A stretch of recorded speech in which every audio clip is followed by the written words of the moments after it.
Good morning and welcome to today's webinar entitled Eat to Perform with McGill Dietetic Intern Evelina Shishkova. Evelina will be going over the basics of nutrition for performance in addition to preparing energy balls for both before and after your training or your workout session. This session is being recorded. However, we will have a time for questions at the end that will not be recorded. If you think of questions during the webinar, feel free to add them to the chat and we'll address them at the end. So welcome to each of you and welcome Evelina. We look forward to your webinar. So hello everyone and welcome to today's cooking webinar that will be focused on nutrition for optimal performance. So thank you so much for being here. And like Tia said, this session will be recorded. So I will take all your questions at the end, but I strongly suggest you to use the chat box throughout the presentation to enter your questions so that you don't forget them.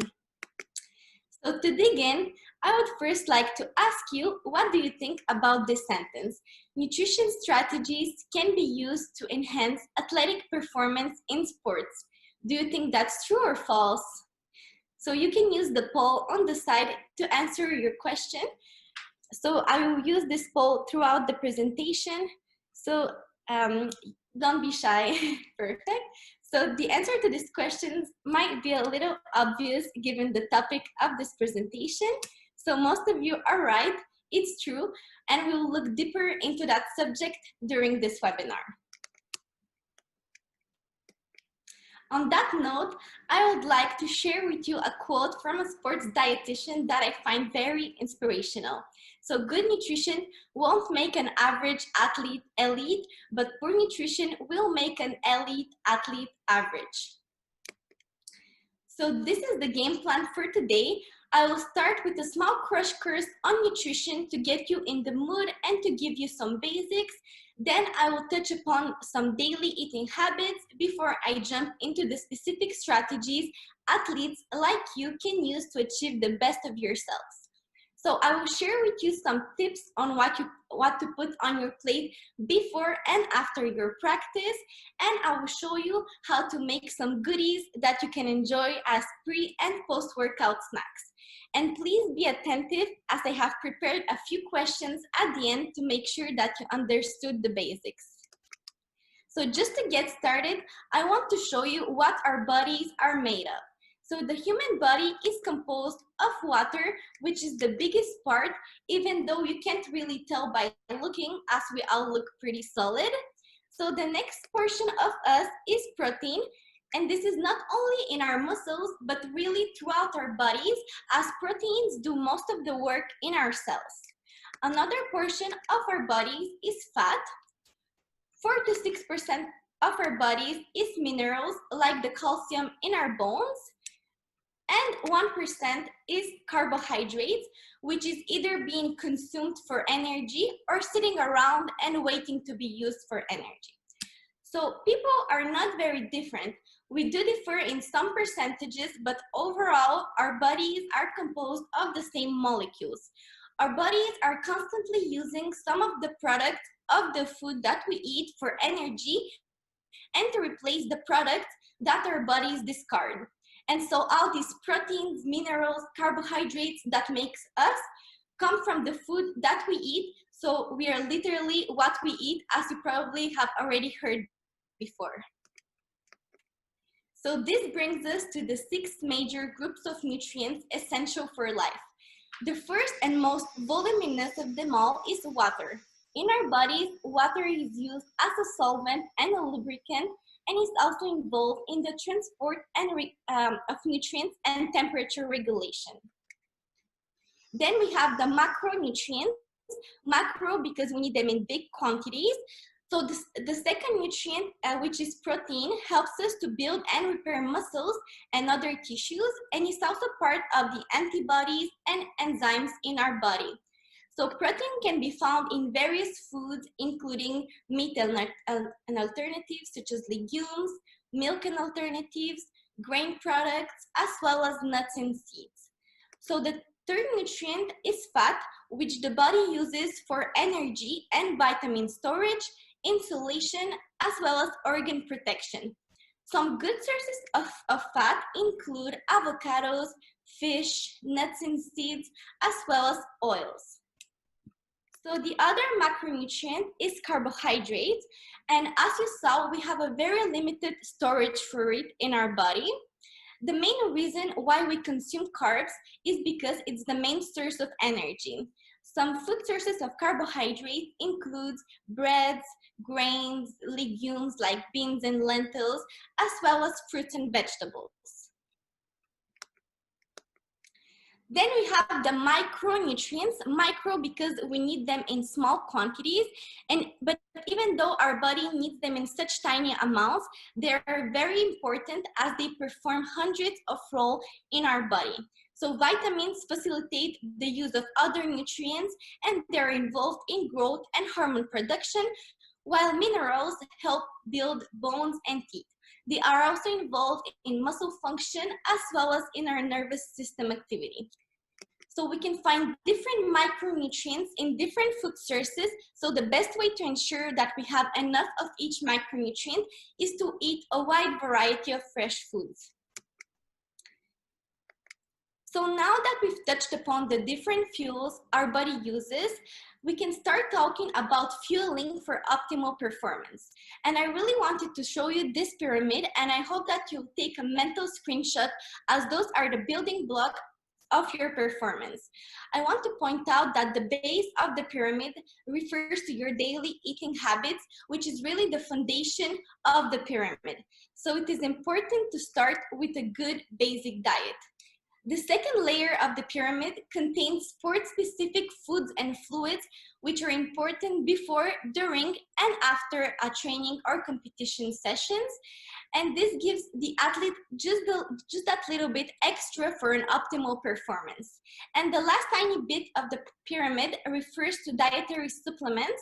However, I will not touch on that as it is out of the scope of this presentation. So it's really to show you that the most important part to build your performance starts from the bottom, which is your daily eating habits. That's why I wanted to start by sharing with you some general principles of everyday eating. First of all, I encourage you to consume enough calories to meet the needs for optimal body function. So I think that this is very important because the relative energy deficiency is a common syndrome among female and male athletes. It happens when athletes eat too little food to support the amount of energy they expend. So this leads to important consequences such as decreased endurance and muscle strength, decreased concentration and coordination. It has also negative effects on bone health.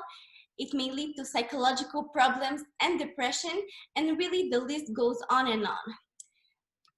So enjoy a variety of nutrient-dense foods, have plenty of fruits and vegetables, and choose whole grain foods, just as the Canada Food Guide suggests. Another important principle is to hydrate and make water your drink of choice. Something you can do to make sure you're optimally hydrated is to check the color of your pee. So if your pee looks anywhere between lemonade and light beer, it means that you're doing a good job and keep it up. So choose more healthy fats and fewer saturated fats. You can find some good unsaturated fats in avocados, nuts, fish, and vegetable oils, while moderating the amount of saturated fats you can find in foods from animal sources and processed foods. And remember, all foods can fit in your diet as long as it is in moderation. So with that same idea, enjoy alcohol and fast foods in moderation. I also wanted to show you some key micronutrients that are of great importance, especially for you. I wanted to point out these in particular, as statistics show that many athletes are running low on these. So first of all, iron. So the main function of this mineral is delivering oxygen to our whole body. And athletes who train more than 4 hours per week, they use their iron stores much more quickly than the general population. And that's why they're especially at risk to be deficient. So you can find iron in meat and chicken, in seafood, such as oysters, in legumes, enriched cereals, some seeds, and some green leafy vegetables. So to continue, another major micronutrient of concern is calcium. Calcium is important to maintain strong bones and teeth, and you can find it in dairy foods like milk, yogurt, cheese, but also in some green leafy vegetables, canned fish, especially those with the bones, and almonds. So vitamin D and calcium kind of work with each other. Well, the vitamin D helps our body absorb the calcium from our food, but it also plays an important function for our immune system. And even though our body can synthesize vitamin D with the sun, we're still in Canada, and unfortunately, our sunny days are very limited, and therefore, we need to consume foods high in vitamin D, such as milk, fatty fish, egg yolks, as well as fortified products like margarine and soy beverages. Now, if we go back to our pyramid, now that we've touched upon the foundation of our performance, we can now take a step further and discuss some sport-specific nutrition strategies that we can use. So let's start by exploring some factors that can cause fatigue and poor performance. So these factors include dehydration, electrolyte imbalances, gastrointestinal discomfort and upset, as well as glycogen depletion. Now, for those of you who don't know what glycogen depletion is, I'm going to give you a little example. So while performing endurance or high-intensity exercise for a prolonged amount of time, have you ever felt a sudden feeling of running out of energy? You feel that your legs become heavy, you feel a body-wide feeling of fatigue and dizziness, and that you are forced to stop? That's what we commonly refer to as hitting the wall. And it can be described as a total glycogen depletion, or in simple terms, you're running out of carbohydrates. So what happens when we eat carbohydrates? So carbs start being digested and broken down to glucose in our mouth and in our gastrointestinal system. Then these glucose molecules are absorbed and they reach the blood. Then the glucose in our blood is constantly used to supply the brain and the muscles with energy, and our body tightly controls the glucose in our blood, so the extra is stored in our muscles and in our liver in the form of glycogen. So what happens when we exercise? So carbs and fat are the main fuel sources during exercise. However, the harder and more intensely you train, the more your body relies on carbohydrates as a fuel. As you can see here in the graph, as exercise intensity increases, the percentage of carbohydrates used for energy increases. So when we do a high intensity exercise, our body uses the stored carbohydrates, aka glycogen, to supply fuel for our muscles, but as we continue using it, we start running low. So the depletion of muscle glycogen is associated with fatigue and reduction in the intensity of sustained exercise, and in the same time, having low glucose for our brain is associated with impaired pacing, motor skills, and concentration. So this can really hurt your performance. So significant evidence shows that performance of prolonged, sustained, or intermittent high-intensity exercise is enhanced by strategies that maintain high carbohydrate availability. So let me introduce you to some specific nutrition strategies to optimize performance for competition and training sessions. So there are things you can do before, during, and after your training. And all the numbers that you see here are based on a reference athlete of 70 kilograms, and therefore your requirements may be different. And don't worry about all these numbers on this slide. You'll receive a pamphlet containing all of this information. So 1 to 4 hours before an intense training, you want to achieve an optimal hydration state and to achieve adequate muscle glycogen stores that match the fuel requirements of the training. So don't forget the graph that I showed you, because if you're going for a light jogging, you probably won't need to focus on any of this. This is really the recommendations for high intensity trainings. So during the training, the focus should be to maintain an optimal hydration state. You may need to eat some carbs only if you're exercising for more than 60 minutes. Then 1 to 2 hours after the training, you want to again achieve an optimal hydration state and replace what you lost in your sweat. And you want to replenish your glycogen stores, especially if you have another training in the same day. And you also want to have protein to repair the muscle damage from the exercise. And I know that this can be hard to understand at first, but don't worry, I will break down all the components for you shortly. Now, although I showed you the general principles, I wanted to add that there are many factors to consider, and most importantly, the intensity and duration of the exercise, but also the environment where you're doing your sport, the individual responses and preferences, individual needs and appetite. Therefore, if you're interested in knowing more about your personal needs, the best way is to consult with a dietitian. So to continue, why optimal hydration is so important? Well, because dehydration can increase the perception of effort, impair exercise performance, and it can cause muscle cramps. So let's try to break down the components of the table in a more simple and practical way for you.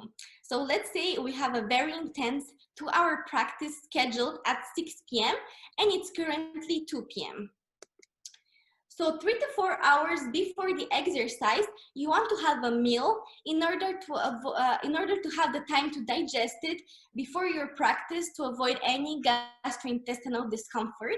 So for this meal, you want to focus on high carbohydrate foods because the goal here is to achieve an optimal glycogen storage. Again, the training volume and intensity may vary from day to day and week to week, so the amount of carbohydrates on your plate needs to be adjusted according to how hard or easy the training is. Like on hard training days, you want the bigger proportion of your plate to be carbohydrates, while for easy trainings, you want to fill your plate just as Canada Food Guide suggests. So 1/4 of your plate should be filled with carbohydrates, and the bigger proportion should be with fruits and vegetables. Some high quality carbohydrates include fruits, quinoa, lentils, squash, brown rice, whole grain bread, sweet potatoes, oatmeal, beans, whole wheat pasta, cereals, and there are others. So the meal should be moderate in protein and low in fiber and fat. This is really because these take longer to digest, and like I said, you don't want to have a stomach ache during your workout. You want to put lean protein on your plate. Some good sources of lean protein include chicken without the skin, lean red meat, fish and shellfish like salmon, Greek yogurt, egg whites, tofu, as well as beans, peas, and lentils. And last but not least, don't forget to hydrate. So 3 hours passed and it's currently 5 p.m. Our practice is in about an hour. So 30 to 60 minutes before the exercise, you want to have a snack focused on high carbohydrate foods. And that is also low in protein, fiber, and fat because you won't have enough time to digest them. Some nice examples include a smoothie made with low-fat milk and fruits, a bowl of oatmeal with fruits, or 2 pre-workout energy balls with a bowl of fruits. Now I will show you how to make the ultimate pre-workout energy balls. So let's get cooking. This recipe is made with 1 cup of rolled oats, 1 cup of medjool dates, 2 tablespoons of peanut butter, 2 tablespoons of honey, 1/4 of a cup of dark chocolate, and 1/4 of a cup of dried cranberries.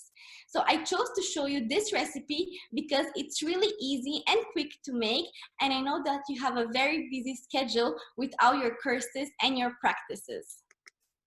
To make this recipe, you will need measuring spoons, measuring cups, one medium bowl, one small bowl, a spatula, cutting board, a knife, a food processor, or if you don't have a food processor, you can also use a blender. It works very well. You also need a large plate and a parchment paper.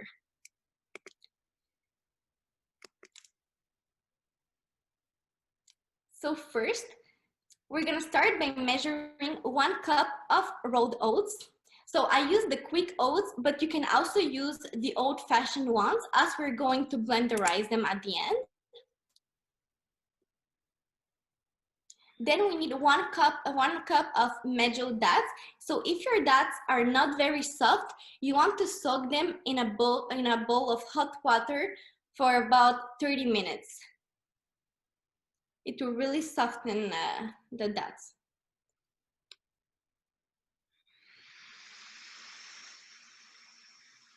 We let it soak. We need 2 tablespoons of honey.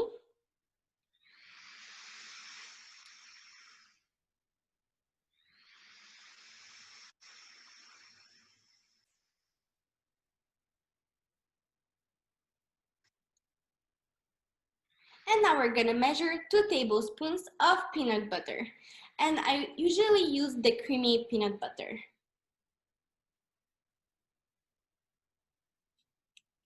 We now need 1/4 of a cup of dried cranberries, and you want to chop the cranberries because we're going to put them in the food processor only at the end, and we don't want to have big chunks of cranberries at the end.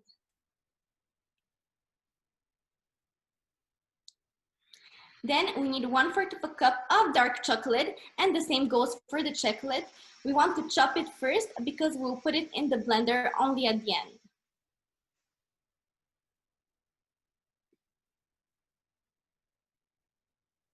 So now that we have all the ingredients ready, we can start to set up our food processor.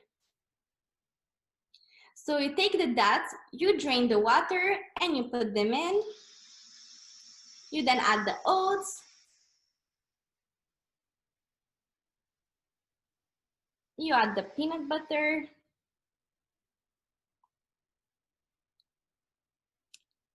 And then you add the honey. So at this point, you want to turn the food processor on high speed to mix the ingredients very, very well. And you will see that some sort of a ball will form. Here you can see the ball. And the texture should be like a sandy, sticky paste. So now at this point, we add the chocolate and the cranberries.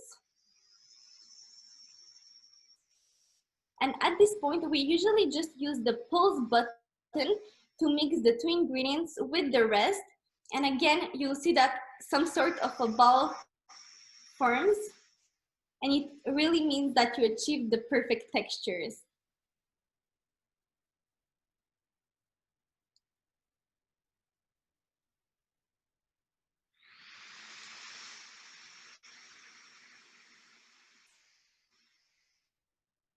You then put all of this in a big bowl.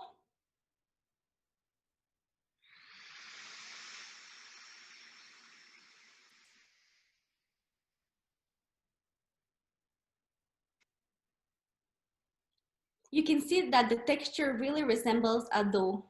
For the final step, you need a plate with the parchment paper on it, and then goes the fun part. You just roll this into small balls of about 1.5 inch, and this recipe should give you 12 balls.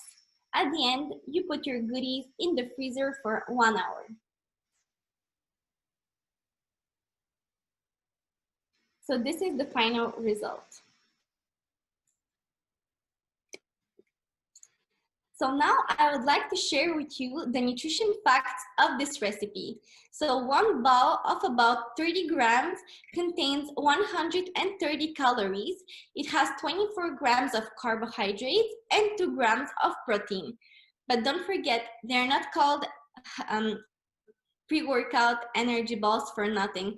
It's really because of their high carbohydrate content, as you can see the distribution here.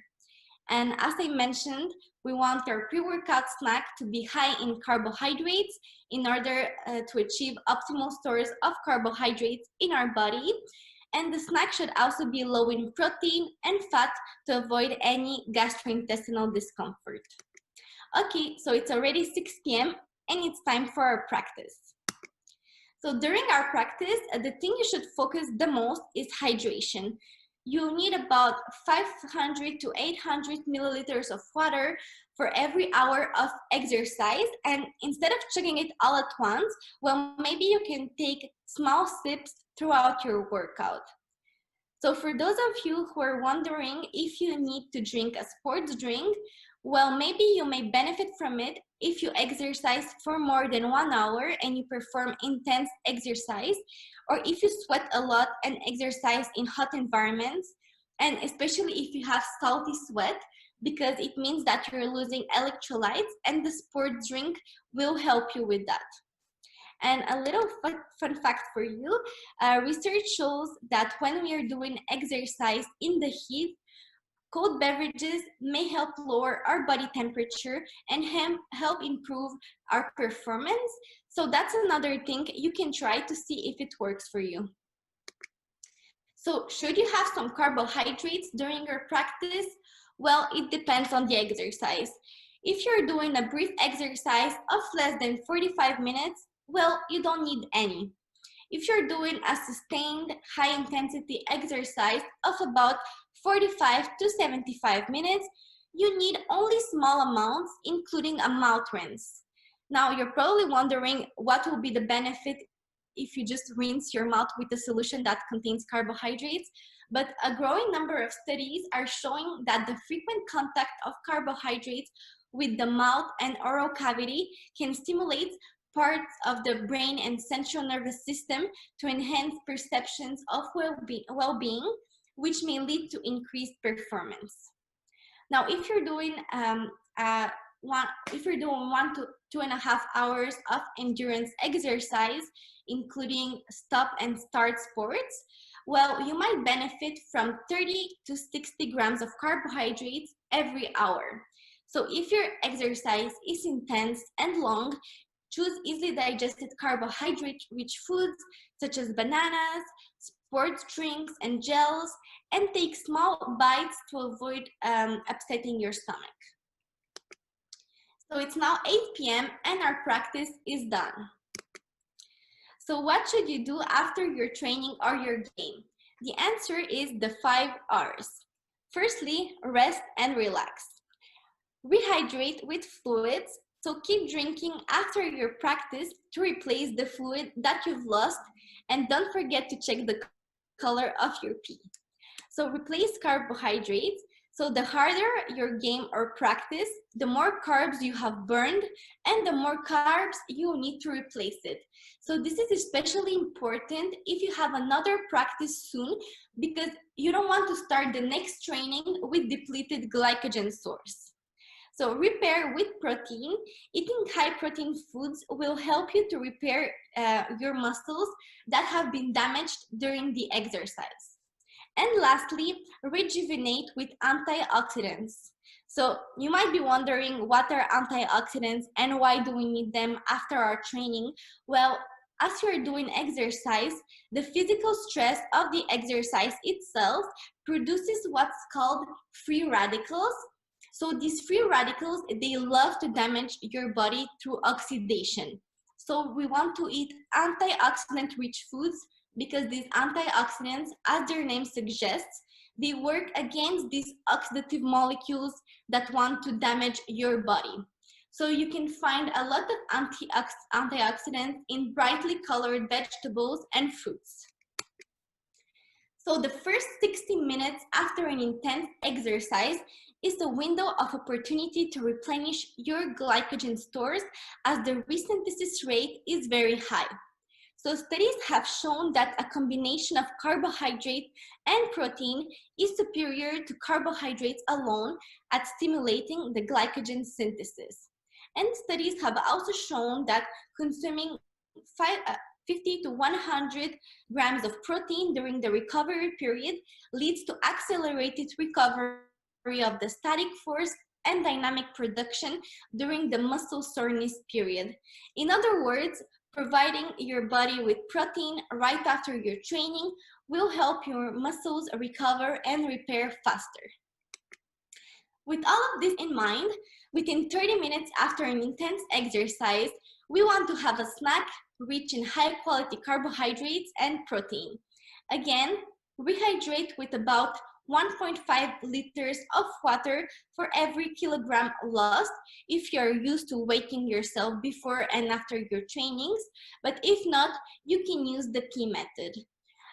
You might want to consume some salty foods if you sweat too much because the salt will help retain more water into your body.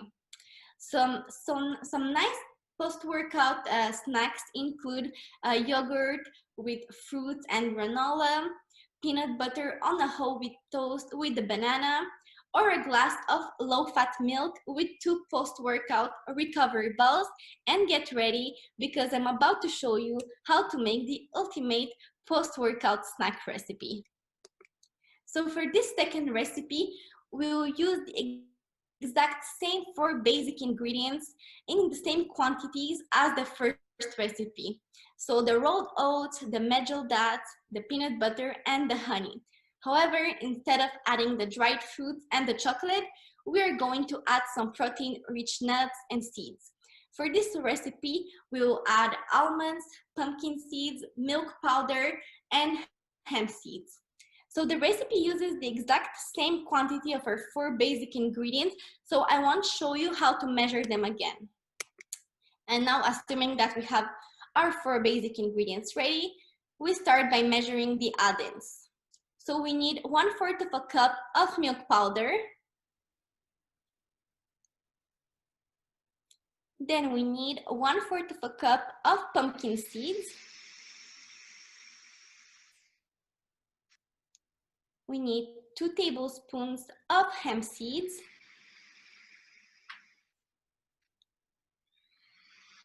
Then we need 1/4 of a cup of almonds. So like in the last recipe, we want to chop the add-ins if they're too big. So we want to chop the almonds to avoid having big chunks at the end. So now that we have all the ingredients ready, we can start setting up our food processor.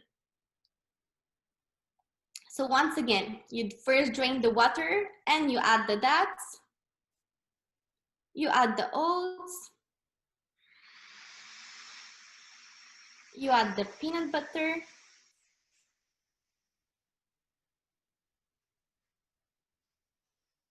And then you add the honey.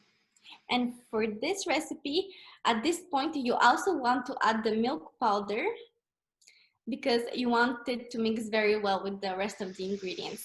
And you push the start button on high speed and you wait until a ball forms.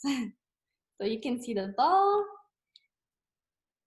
At this point, you add the almonds, the pumpkin seeds, and the hemp seeds. Then you're gonna pulse until all your add-ins are well mixed.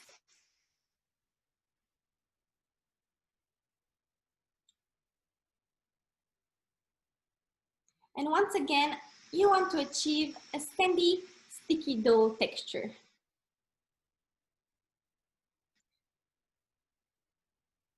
So again, cover a plate with a parchment paper and start rolling small balls of about 1.5 inches. And at the end, this second recipe should give you 14 balls.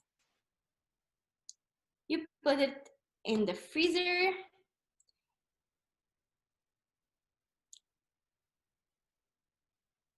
And you freeze them for 1 hour.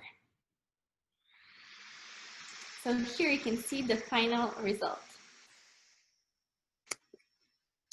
Now, if we look at the nutrition facts for this second version of the recipe, so just as the first recipe, one bowl is about 30 grams and it has 130 calories. Here you can see that we have 19 grams of carbohydrates, which is still very good, and we have 5 grams of protein. If we look at the macronutrient distribution, we can see that the protein content is higher and the carbohydrate content is still adequate. So just to give you an idea, 5 grams of protein is what we usually find in 1 medium egg. So to continue, within 2 hours after your training, you want to have a satisfying meal that is high in high quality carbohydrates and that is also high in lean protein. Again, you can build your plate using this tool depending on how hard or easy your training was. Now, if we go back to this slide, I hope that it is much easier to understand now. So before your workout, you want to optimize your hydration state and your carbohydrate stores. If you eat a meal 3 to 4 hours before your practice, and then you have a snack 30 to 60 minutes before, and if you focus on the foods that I showed you, you're probably going to fall within these numbers. During the training, you want to maintain an optimal hydration, and you may need some carbs if you're doing an endurance or a very intense training for a prolonged period of time. And after the training, you want to optimize your hydration, replenish your glycogen stores, and eat protein-rich foods to repair your muscles. And once again, I just want to emphasize that those recommendations are very general and they only apply to athletes doing a very intense training. If you want to know your own specific needs according to your sport, you can take an appointment with Tia and she will be more than happy to help you. So going back to the pre and post-workout recipes that I showed you, I just want to emphasize that there are major allergens in it, so watch out, people. So the recipes may contain gluten because even if the oats don't normally contain gluten, they are likely to be contaminated with gluten during the production. So if you have a gluten allergy, you can choose gluten-free oats. For those of you that have a peanut allergy, you can replace the peanut butter with sesame butter that you can find under the name of well butter. And if someone has a tree nut allergy, don't forget that there are almonds in the second recipe. So what you can do is to forget about the almonds and just double the pumpkin seeds. And if you have a milk allergy, you can always use a dairy-free milk powder instead of the milk powder, protein powder, I mean. So to store your pre and post-workout balls, you can place them in an airtight container and they will be good for at least 1 week in the refrigerator. And if you freeze them, you can keep them for 3 months. So it's very nice because you can make a big batch and you can save it for whenever you need it. Another important thing that I wanted to share with you is the recipe pricing. So I calculated how much it costs to make each individual ball of 30 grams. And for both recipes, the cost is 33 cents per unit. So for those of you who are still not motivated enough to make these homemade snack recipes, I just want to show you how much it will cost you if you want to buy the commercial ones. So first of all, energy balls are really hard to find in stores. And I actually found only one brand at the IGA store. And they're mostly sold online. So there might be additional fees for the delivery. So I made some calculations to obtain the price for the same quantity per unit, which in our case is 30 grams. So as you can see, this one is 7.5 times higher. This one is 8 times higher, 2.8 times higher. And I think you get the idea.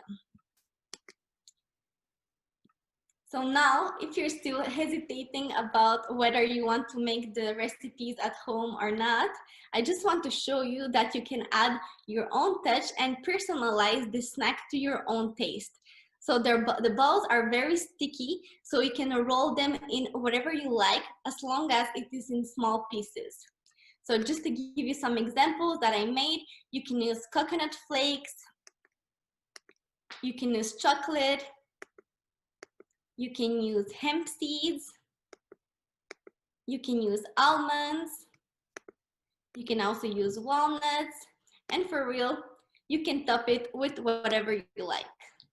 So to end my presentation, I want to summarize the advantages of these homemade pre and post-workout balls, other than the fact that they look and taste like heaven, and that they're nutritionally adapted depending on the pre and post-workout nutrition recommendations. So they cost much lower than the commercial ones. They're quick and easy to make. For real, it takes about 15 minutes of preparation if we exclude the freezing time. So they're made with wholesome ingredients. You can personalize them to your own taste and make different flavors. And also, you can make a big batch and save it for later. So thank you so much for your attention, and I hope you like the presentation. I have prepared a quick quiz for you, and don't worry, it's only 4 questions to make sure you understood well. So the first question is true or false. So the best drink for athletes doing a very long and very intense workout is water. Do you think that's true or false?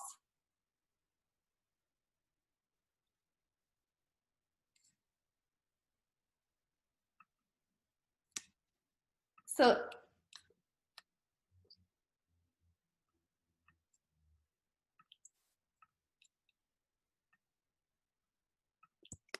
the answer to this question is false.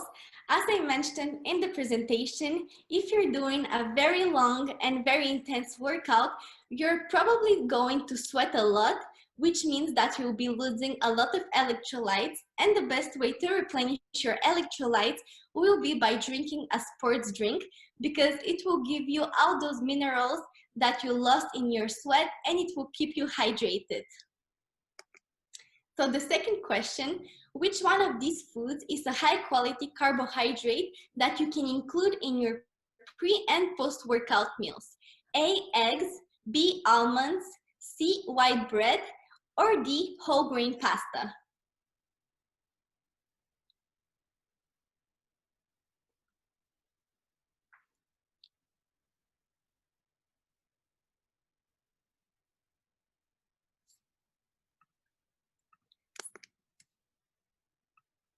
So the answer to this question is D, whole grain pasta.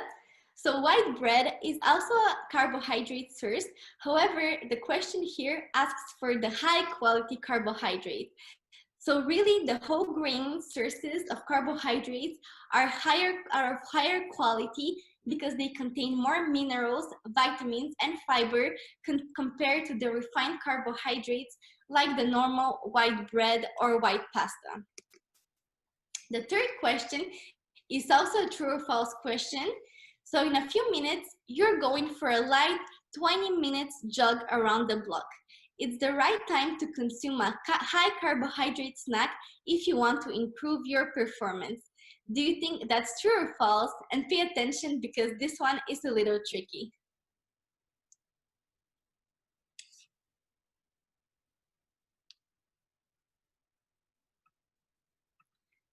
So the answer to this question is false.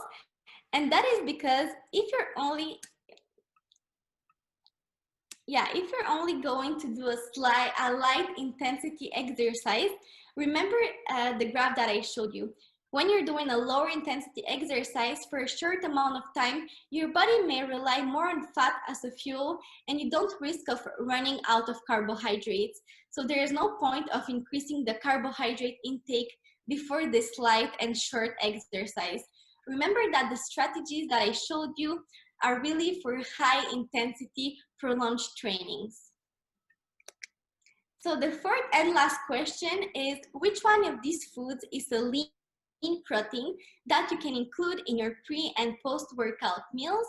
A, pasta, B, avocado, C, salmon, and D, sausages.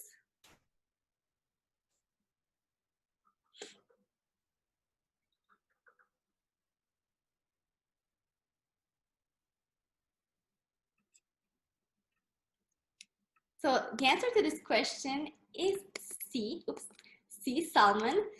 So although sausages are also very high in protein, the question here focuses on lean protein. So the best choice here is the salmon because the sausages, they tend to be more processed and have higher saturated fat content compared to the salmon, which provides more healthy fats in addition to its high protein content.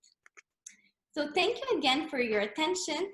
And now we will stop the recording and we'll have some time left for your questions. Thank you, Evelina, for a great presentation, and thank you to each of you who participated, and we look forward to cooking with you at future webinars. So now we'll take some time for questions, and we'll be stopping the recording. See you at our next cooking webinar. Take care.